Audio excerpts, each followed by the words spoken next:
Dear friends, welcome to yet another installment of Strategic Power. In this video, we will analyze whether Russia and China will militarily defend Iran against Israel. We will explore the geopolitical relations, economic interests, and possible diplomatic moves of these countries. However, one crucial question remains. Are the ties between Moscow, Beijing, and Tehran strong enough to risk a direct confrontation with the United States and its allies? Find out the answer in this video and don't forget to share your opinion with us. If you're not yet subscribed to the channel, take the opportunity and subscribe now and turn on notifications so you don't miss any new content. But wars need much more than fighting spirit. You need money, you need weapons, and if possible, you need allies. Now, Israel has many of them. Western powers are allies of Israel. They may not join the counter-offensive against Iran, but they give Israel a lot of money. Who can play that role for Iran? I'm afraid there are very few candidates here. Iran has no friends in the Western world. Its main allies are Russia and China. You also have some marginal players, like Syria, Venezuela, and North Korea. Plus, Iran only has friends, not allies. For example, India and South Africa, they are friends of Iran, but no country will support Iran militarily. Both have called for de-escalation, which leaves us with Russia and China. Will they come to Iran's political rescue?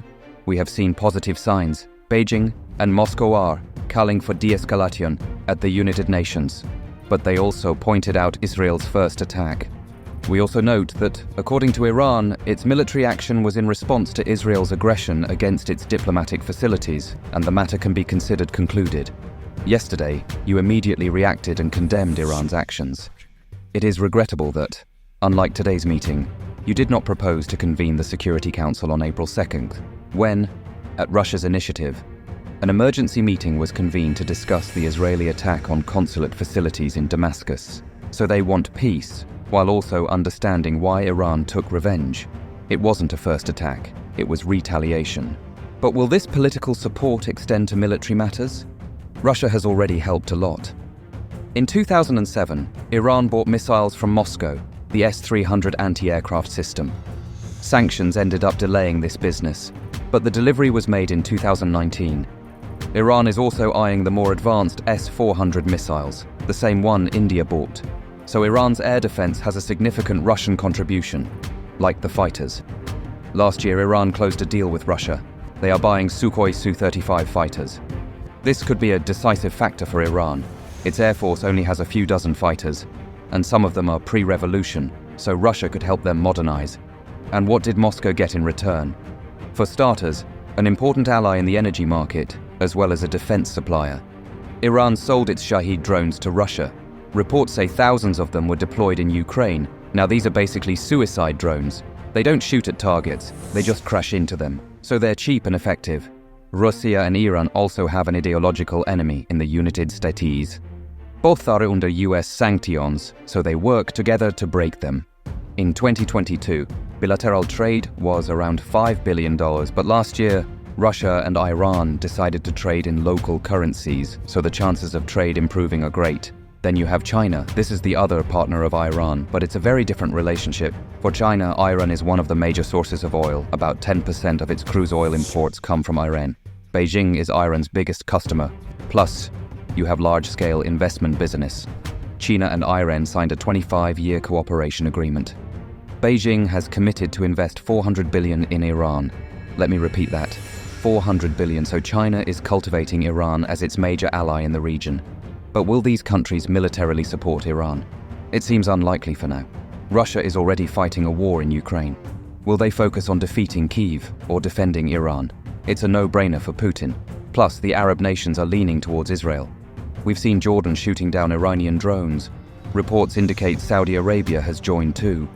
So will China and Russia risk antagonizing the Arab world? China gets about 15% of its oil from Riyadh, and Russia needs the Arabs to regulate oil prices. So don't expect Putin and Xi Jinping to join the fight. But we cannot rule out indirect support. Just look at China's response to the war in Ukraine. On paper, they are neutral, but they keep helping Russia, whether by buying Russian energy or selling military parts to the Russian army, not weapons, but parts.